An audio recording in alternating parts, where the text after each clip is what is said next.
Tired of the hype about living the dream? It's time for truth. This is the place for tools, power, and real talk so you can create the life you dream and deserve. Your ultimate life. Subscribe, share, create. You have infinite power. Hello and welcome to Your Ultimate Life, the podcast I created to help you, listeners, create a life of purpose, prosperity, and joy by serving with your skills, your gifts, and your life experience. As you can see, this is one of the Thursday episodes because I've got two guests, and we're here to talk a little bit about coaching and to dig into the thoughts in here, and plus the thoughts of these people who've got experience in this work, to talk about what coaching needs to do or be as a profession in order to take advantage of and not be replaced by this particular technology that is growing faster than we can imagine, and we're not sure where it's going from here. So that's today, and it's a Thursday episode. So welcome to the show. Keith, thanks for being here today with me. Thanks for inviting me, Kellan. You bet. Sandra, thank you for being here also. Yeah, thank you for having me. Cool. All right, so we're just going to start with some questions, and what will happen as you go along is refer each of you to your area of expertise and what you do and so forth. I don't do introductions per se. We just let that come out as we go, and so you're free to explain things in the context of what you do and what you know and how you are using your skills and gifts to add good to the world. Keith, you happen to be on my upper left-hand side, so I'm going to ask you first, and we'll get started there. While we read left to right, top to bottom, I could start backwards, but whatever. Do you use AI in your work? And if you do, how are you using it? And, talk a little bit about your relationship with this thing. Yeah, I've used AI for a couple of years. And to begin with, it was more of a tool to help with wording, basic sort of marketing steps. And then in 2025, early on in the year, my business hit a cap I couldn't seem to breach. And I dived in very deeply with ChatGPT. I uploaded all of my manuals. So I run an academy that trains people in how to get to the root of an issue very, very quickly and to transform it. And I uploaded all of my material, and I spoke to it daily in different ways, and was able in quite a short period of time to figure out how to upgrade. So this is the third upgrade of my work, and I completely transformed the manuals and the way I market and learned a whole load of skills, like working with the script and video editing. It's an amazing thing, AI. It's like, I think anyone that's not using it really needs to get in there. Otherwise, they're going to be left behind as dust. Okay, cool. So have you noticed you've noticed some things that gave you the ability to leverage more powerfully what you're already doing. And did you exceed that cap that troubled you at the beginning of last year? Yeah, the beginning of last year. So I have two modules in my academy, and the pattern I was reaching was, well, first of all, the amount of people entering the first module had slowed, and then there was almost like a 20% sale rate into the second module, where it used to be 40, 50, 60% in the past. And since I've worked with AI, I've significantly increased the number of people that are coming through my funnels. The interest, it seems to have attracted the right avatar, and the upsell from the last foundation course is 100%. So it's you could say that just looking at the stats, that it's revolutionized my academy. Wow! So you've had a real profound and positive experience. We'll talk more about that, because that's true with many that I've talked to. And it gives credence to the idea that AI itself, especially as it develops, can be very, very effective in helping someone grow, and including personal development and what passes today or has been passing for coaching. which underscores the thesis that lots of coaches are going to have to pay attention, or they'll be Walmart greeters. Sandra, do you use it, and how do you use it? What have you noticed? I do use AI, and I grew up in the Silicon Valley, so tech and early AI systems have never been far away. I still remember the paperclip that didn't live very long on Microsoft. Um, but in terms of what I've been doing as someone who's on the spectrum, it's really helped me to automate several processes that would be labor intensive for me, including, for example, for my podcast, it has set up with systems so that it automatically transcribes every episode. It creates a basic summary for me. It's not generating the content because that's happening in the conversation, just like we are having a generative conversation without AI right now, right? But then the AI takes over and does the things that would be labor intensive, but is able to be effective and efficient. I've also worked and consulted with people in developing AI systems in trying to address risk and harm, and prevention for people and coaches to use as a tool, as a supportive tool for an entry point. So if a user is asking questions about needing support, that the AI can respond with something that's appropriate and maybe trauma informed, as well as has a specific knowledge area information that would resource them better and even help support the coach, right? Because often we're not as up to date on what the latest research is, even if we're endeavoring to do that. And so it also helps to empower the coach. So I'm talking to people about systems like that, but also as an ethicist, I'm very much concerned about what our relationship ought to be. What kind of relationship are we creating and co-creating and modeling for people we work with? So yes, but also wanting to do so, festina lente, sort of like hasten slowly. Let's go forward, but let's slow things down and be conscious about how we're using it, what we're creating, what kind of relationship, and how it's changing us as coaches and how it's changing our clients. That's really good. So thank you for that. And again, I don't want to necessarily treat this as Q&A. If you guys have questions for each other, feel free to ask them or to respond. I'm starting this way because it's just a conversation starter. So either one of you, have you, like the thesis, you said labor intensive, and that's clear. It's replacing a lot of jobs in lots of verticals. And there's lots of conversation about, bad things, Skynet, and whatever else might be on the horizon, but that's not our topic today. We're really focused on what the impact is going to be in the world of coaching and its equivalent. So have either of you noticed anything that worries you as you have dug into this in whatever way you have to improve your product, to improve your marketing, to have a better throughput for your clients, have higher sign-up rates, or to get rid of mundane tasks or labor-intensive tasks or whatever, either in your own work or in conversation? Have you noticed anything that sort of raises your antenna that might be bothering I definitely you? have. I don't know about Keith, but and actually, Okay, I go also ahead.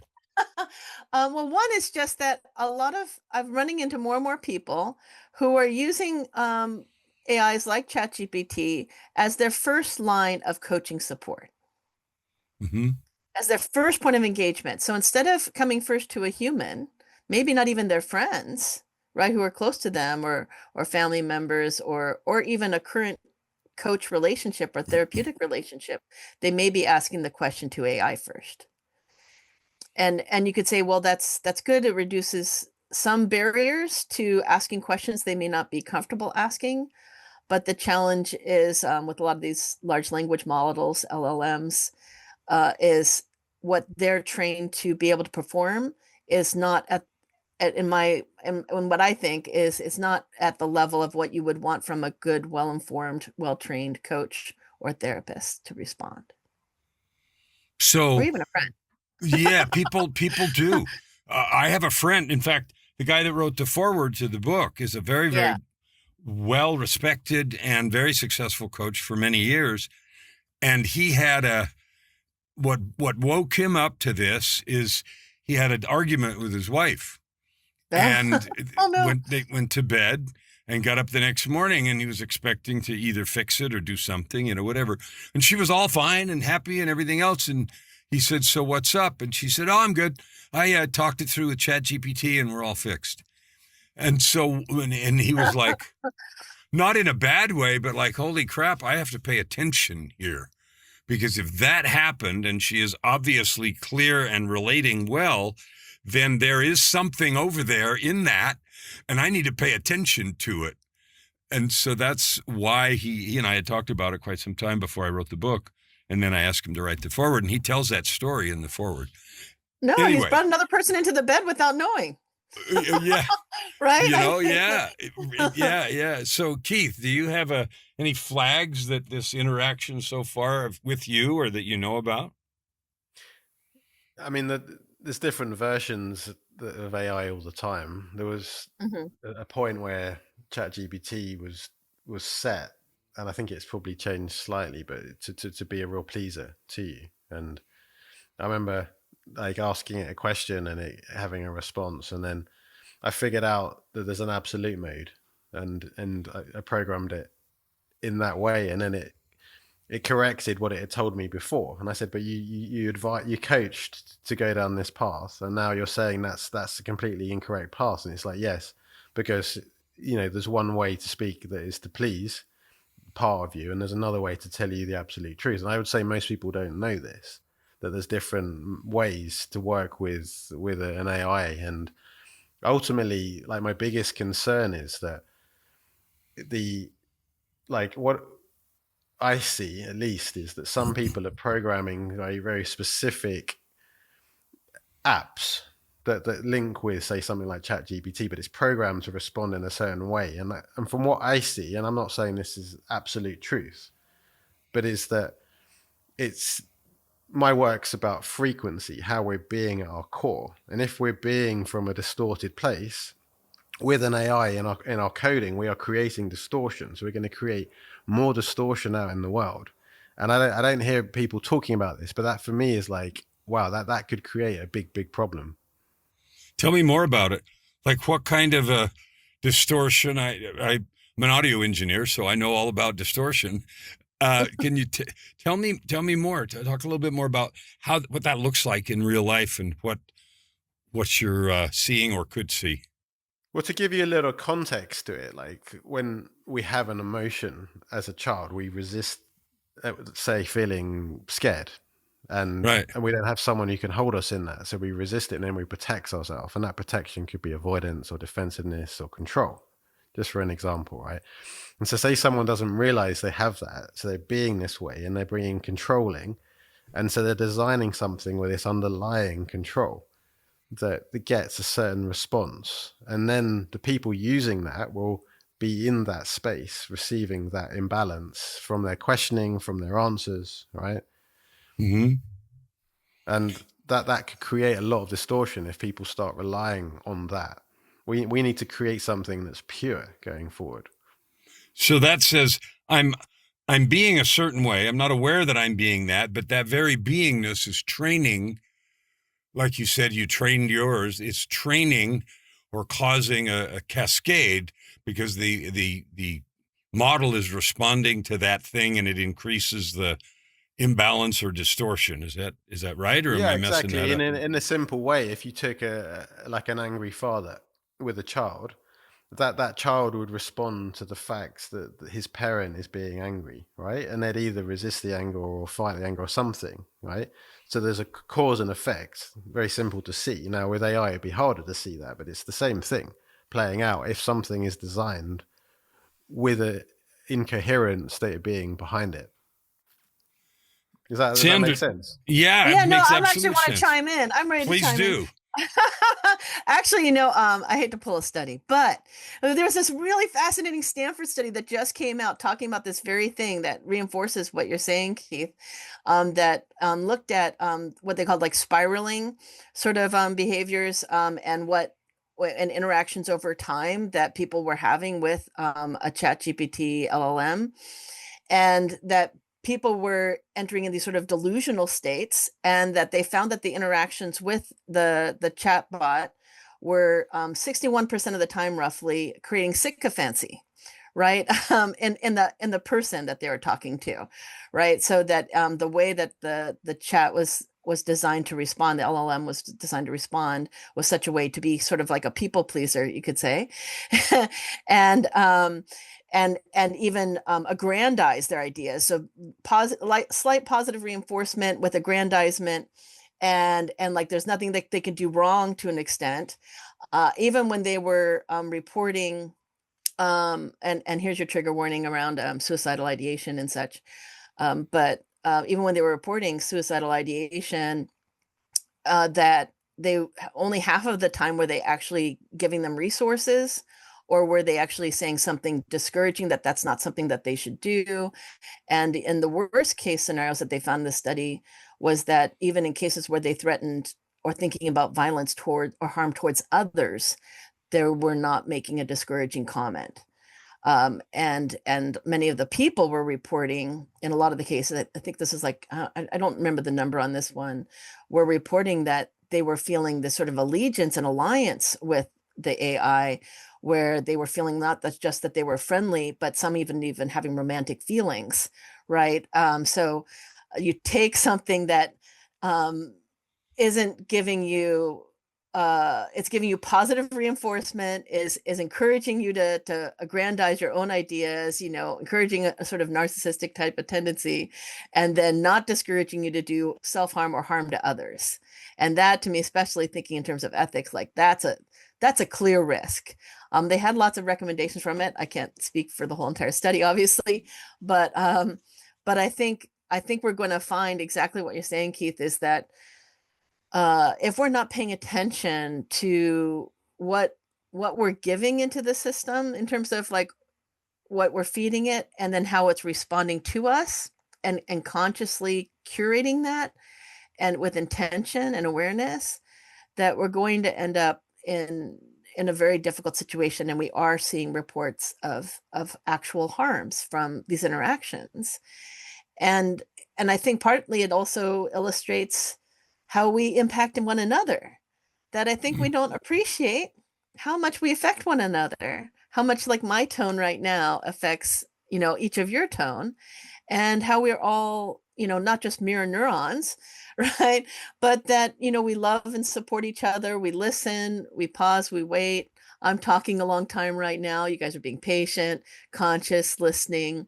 You're not giving me necessarily a sycophantic response. You're not necessarily going to reinforce all my behaviors, right? And if I choose a different style of AI, I could literally curate it to be, like my father, like my mother, or like my ideal partner, and or something harmful, right? And if we're not curating that with as much intention as I think we could be, and I think we're going to see more immediate results of our own intentions and inattentions magnified. So let's take that, and I want to narrow all true, but I want to narrow it to how that truth, what you've just described, true. It's trainable. We're not paying enough attention to the input. It's going to continue to be trainable. If it weren't trainable, it isn't going to be very useful, because if I need to have it help me do specific kinds of things, if it wanders off and does other crap, that's not going to help me very much. So, especially as a coach. All right. So if you think about my ability to help someone, and if you think about AI, like I know several coaches that have already created coaching bots, and they have it as part of their coaching offering, like in between sessions and that sort of stuff. I'm building one. So I'm 2/3 of the way done building a Coached by Kellan thing. And I have lots of stuff to say about what I've noticed, but I'll save it and just kind of do it as we go along. Keith, what do you think we need to do with the burgeoning capability of this thing, its absolute trainability, and in the context of, like, how can coaches use it effectively without being replaced? Because what I've seen is anything that depends on research, lists, questions, all the things that used to be the staple of coaching, that's like AI is faster and better at that than we're ever going to be. So how do we work with this in a positive way so that we can stay in this business if we want to? For me, the work is about really discovering our true purpose. And I feel very strongly that AI is capable of supporting us in purpose, but it's not possible to deliver that. You know, for me, like, I wouldn't describe myself like a traditional coach, because I have an academy that I train a technique in. Now, the technique is very effective because I train people how to sense where the origin lies. AI could never train people how to sense, seeing, feeling, hearing, knowing of something that's non-verbal, you could say. So, like, I'm bringing, you could say, my 4% of my real gift to the world. Mm-hmm. And then the AI is supporting me to do that. It's helping me to refine my book. It's helping me to, like, strip out wording that's maybe inaccessible, a bit too spiritual, for example. And so it's a partnership.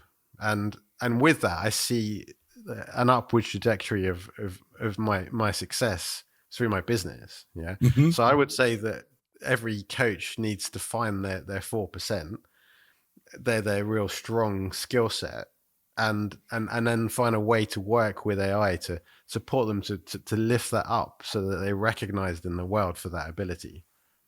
So a coach right now who is just using a coaching model that they've been trained in, and, you know, with whatever frameworks and tools and stuff that were in their program that they took, but they're not deeply connected. Like, you made a really important point.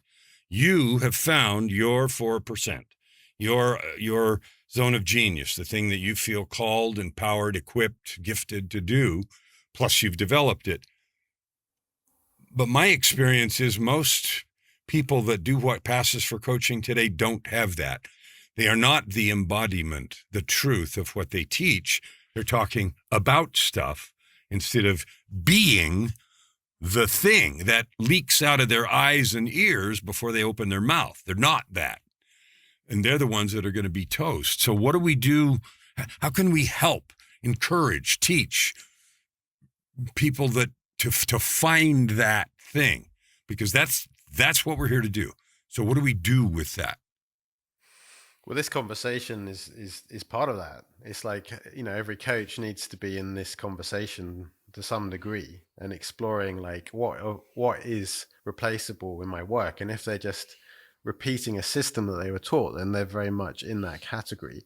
And so they need to find a way to connect with their being, you know, whether it's that morning meditation practice we speak of in Bellwether, like to go in to find everyday gratitude, or like a way of discovering a question and an answer in meditation. And everyone will have something that they're naturally gifted at, but they need to work on that. And if they don't know how to do it, then work with someone like myself to help them to strip away the things that are blocking them from being able to access that. And there's many people that can help you find your 4%, right?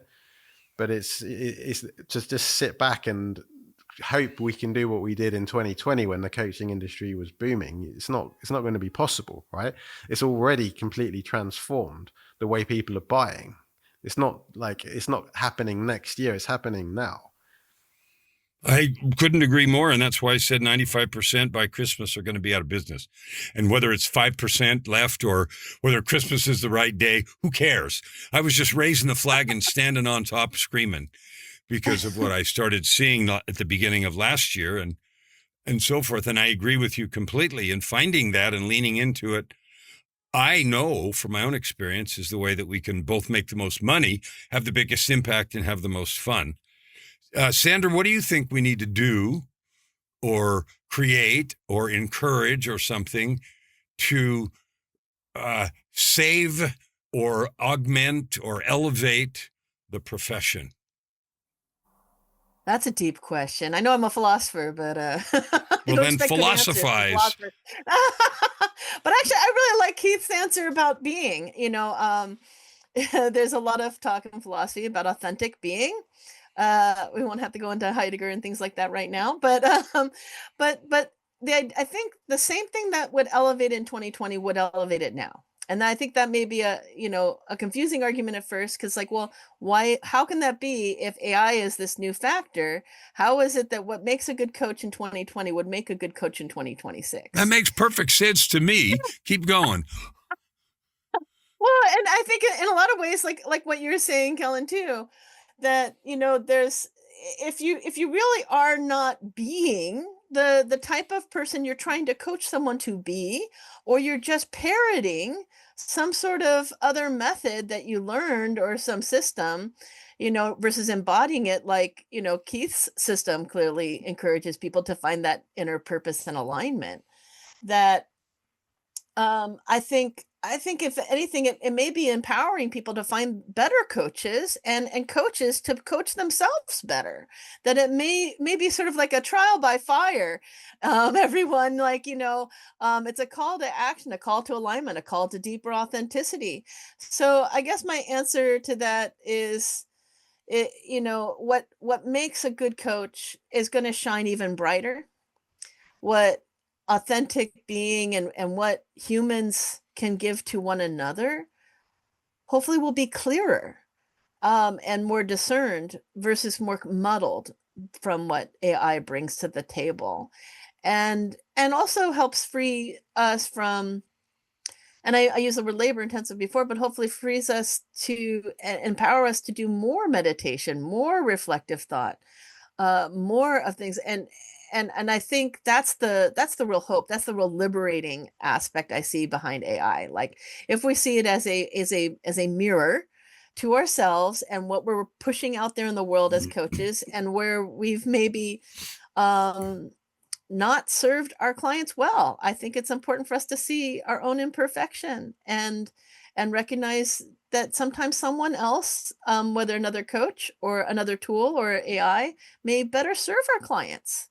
It's a humbling experience too. So, long story short, no, that's not long.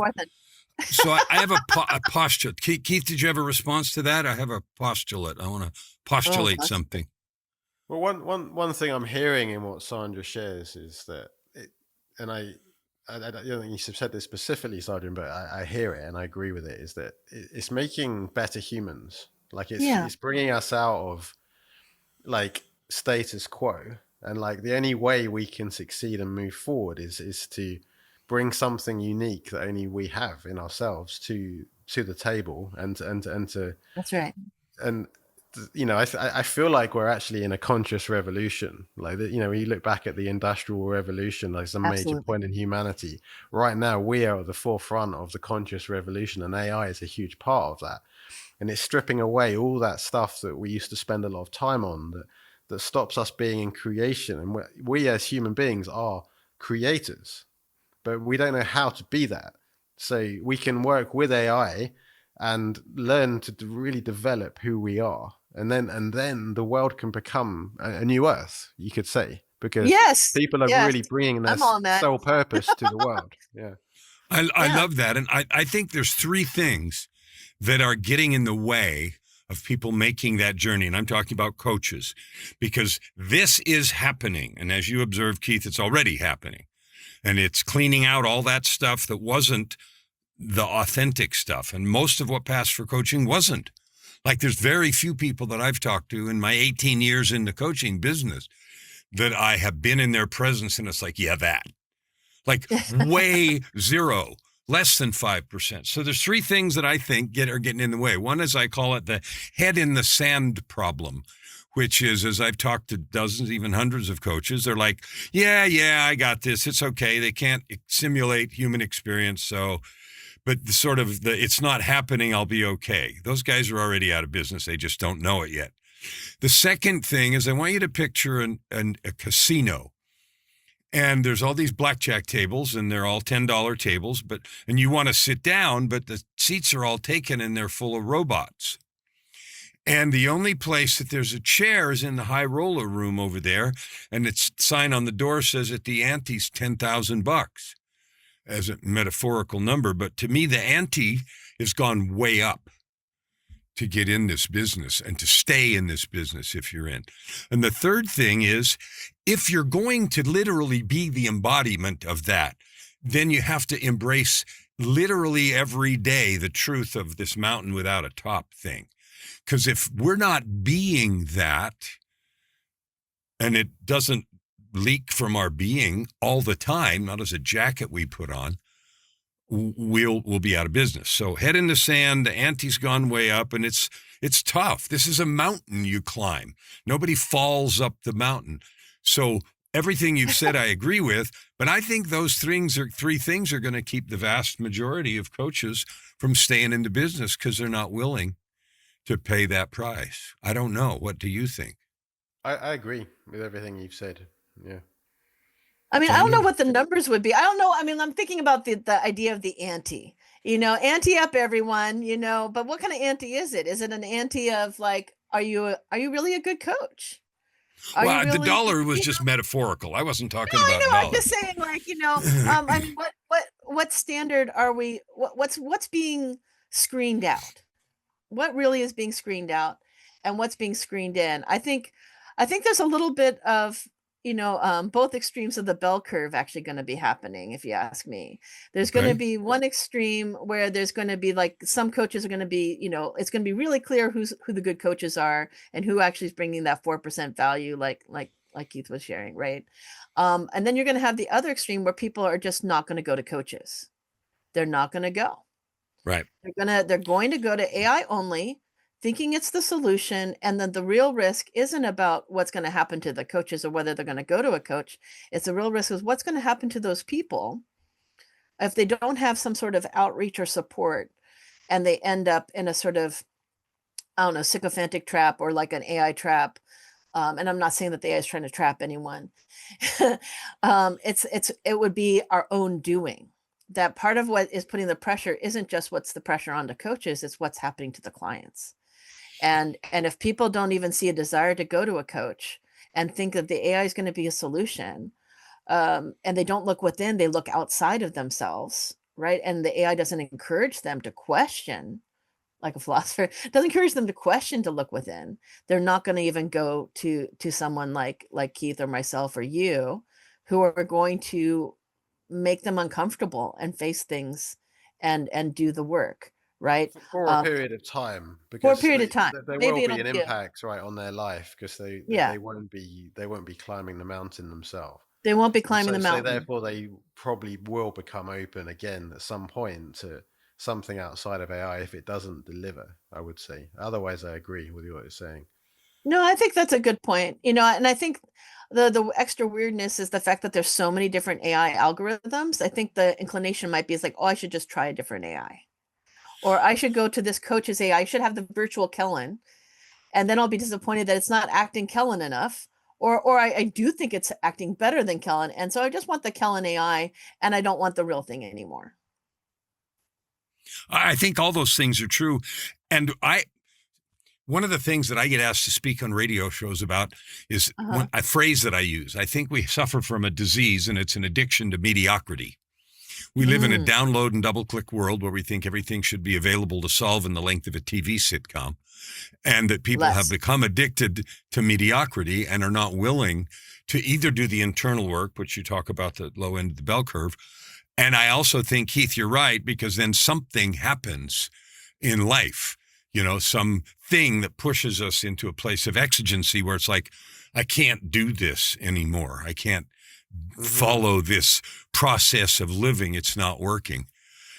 And I mean, maybe it'll take us to that point faster. I think it will too. Maybe it's a gift. because But of that that. middle, I want to talk about, I think the 4% of coaches of the same thing in 2020 that was a good coach is now. It's the embodied truth and the beingness that AI can't do. I believe that. So I think you're 100% right. But in the coaching world, the piece, this big piece in the middle that I call the 95% nominally is people who have not and are not truthfully. Like you see these ads still. A month ago, I still saw an ad on Facebook with a beach chair, somebody sitting there with a laptop. Become a life coach, help people, make money. And I'm thinking, I don't know who put the ad up and I don't care. But that framework is what's going to make this big piece, not of people, but of coaches. Now, if you're talking people in that, I agree. But I'm talking about this is going to be replaced. I have one possible solution for that middle ground. Like, please. I had a, as I said, I went through a difficult moment in my business last year. I hired a very expensive coach, and absolute flop. Like, didn't move the dial at all. And that's where, like, I really was like, okay, I'm going to train myself in this. It has to come from me, my being, and with AI, I can support that. Anyway, so now I've reached a point where I wouldn't hire someone that's just a coach unless they were phenomenal. But what I have hired recently is someone that is both a coach and a done with you service. So I've just written a book. I'm setting up a podcast that will bring in the ideal JVs. And so they've come up with quite a niche offering that I'm loving. Like, I'm really happy with every dollar I've spent on that. So if a coach is able to do a done with you service and bring their being to it, then I think there's a place for that in the world that could keep you in business. Yeah, absolutely. I couldn't agree more with that. And that's exactly, yeah. So you're describing some offerings that I have and am doing. All right. Well, that is fabulous. So as we think about what we've talked about, the problems, we've talked about people that may or may not heed the call, and we've talked about potential solutions. That one. What else do either of you have as a reflection on what we as coach or coach adjacent things? You say you're not a coach, but I don't know that I think that you teach a certain method, and that is the instruction part. But to the extent you help people apply the method or understand it, that is essentially a coaching function. Teacher teaches you and then they're gone. A coach stays with you for a while and helps, which is the done with you part. What else do you think needs to be mentioned or talked about in this context of this new technology in the field of coaching? Well, I guess at least for me, it's the idea, I mean, maybe this aspect of inner alignment and other things that we've kind of hinted at along the way is, at least for me, true transformation, true growth comes from within. It doesn't come from outside, and finding that inner alignment, that inner purpose, that life with purpose, knowing your why type of Simon Sinek type of thing, but even beyond that. And from an ethics perspective, empowering people's autonomy, their ability to make their own decisions versus disempowering it is I think really key. And a lot of the things that I've been creating, like, my book, I have a card deck that's empowering people working with their conscious and unconscious consciously, and freeing them to be their own inner coach. I think the AI will help us in that center place of, if coaches talk to their clients about working with AI in a conscious way to empower their journey, just like we empower them one-on-one or through a training, through inner alignment, that at the end of the day, we want people to be free. We want people to live well, be happy, live a life of joy and fulfillment.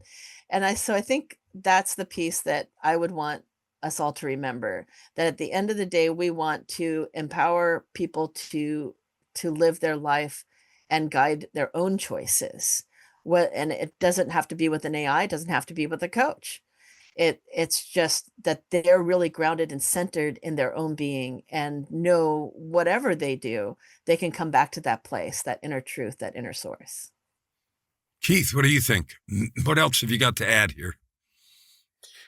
Yeah, I think that's brilliant what Sandra's said, and I would stand in that myself. It's about empowerment. It's about mentoring, not giving a some sort of, I found a lot of coaches give a structure that has worked for them and maybe some of their clients, and then it doesn't piece with my business, because my business is quite unique. And so true mentorship is like to work with that person and empower them to see their own path ahead. And that requires meeting our edge again and again and again. For me, that's the climbing of the mountain that you talk.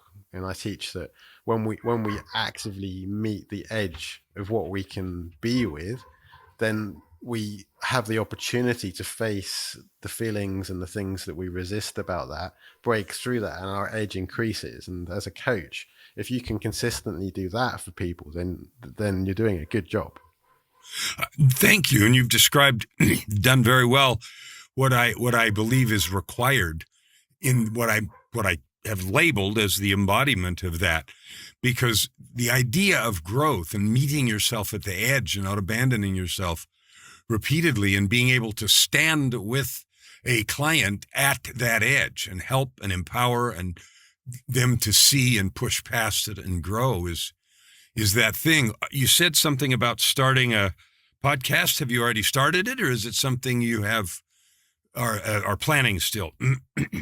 I'm in the designing phase of that. At the moment, my book is in the first draft, and I'm editing that out. And then once I've got that published, then I'd fully commit to the podcast. Yeah. Cool. Who are you having publish it? Well, have you decided yet? I don't know. It's going to be published just through Amazon, and and they're going to teach me how to position it. Yeah. Cool. Well, that's exciting. I can't wait to have that come. So let's come to final wrap up. And maybe you've already given your final nuggets of wisdom. There's no pressure here to think of something new. I really appreciate your thoughtful responses and who and how you are positioning yourselves in your 4% and bringing, and I use the phrase adding good to the world, because, we all add carbon dioxide, but we can also make a choice to add good to the world. Any final comments before we wrap this up today?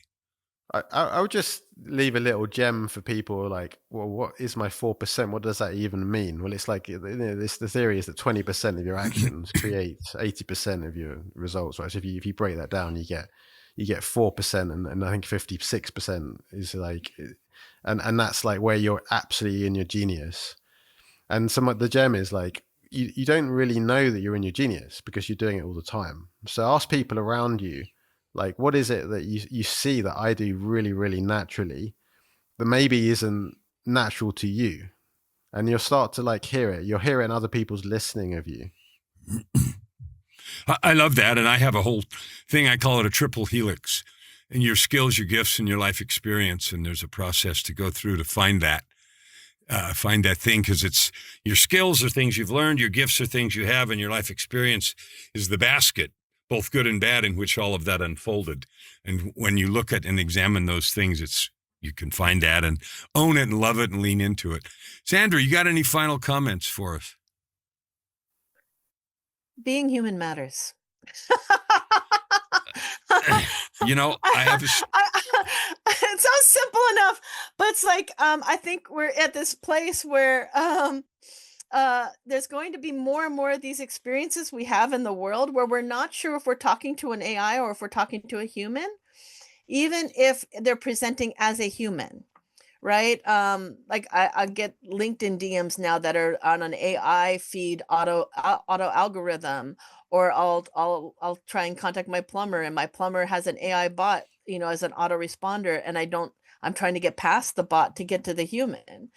And I think I would just like to call us all to our own humanity, and not against the AI. I believe in working with the technology, but understand that being human is really valuable.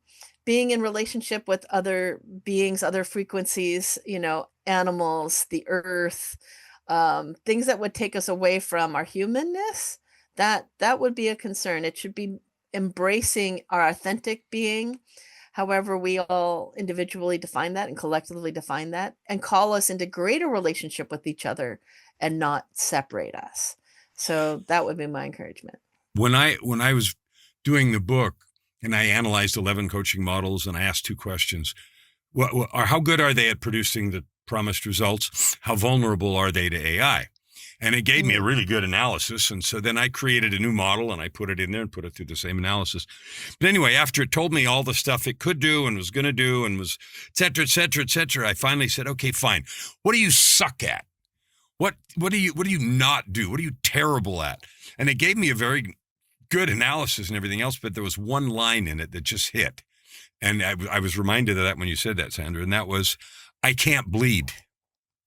And so, I was like, okay, now we're saying something. All right. I want to thank you guys for being here and sharing your wisdom. Keith, thanks for your time today and for sharing what you know and what you have with us. I really enjoyed it. Thank you, Kellan. Thank you, Sandra. Yeah, Sandra, thank you for being here. Kellan. Yeah, thanks for being here with me and for sharing what you've got. Yeah, I still bleed. Last I checked. All of you. All right. So listeners, I want you to take time. Now you notice on these Thursday episodes, they're all different. People's perspectives all the way from I don't use it very much to I have an amazing relationship with it. All of that you've seen.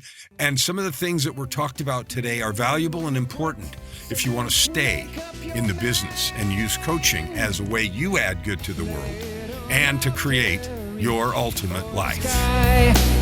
Never hold back and you'll never ask why. Open your heart and this time around. Right here, right now. Your opportunity for massive growth is right in front of you. Every episode gives you practical tips and practices that will change everything. If you want to know more, go to KellanFluckigerMedia.com. If you want more free tools, go here, YourUltimateLife.ca. Subscribe. Share. Stand with your heart.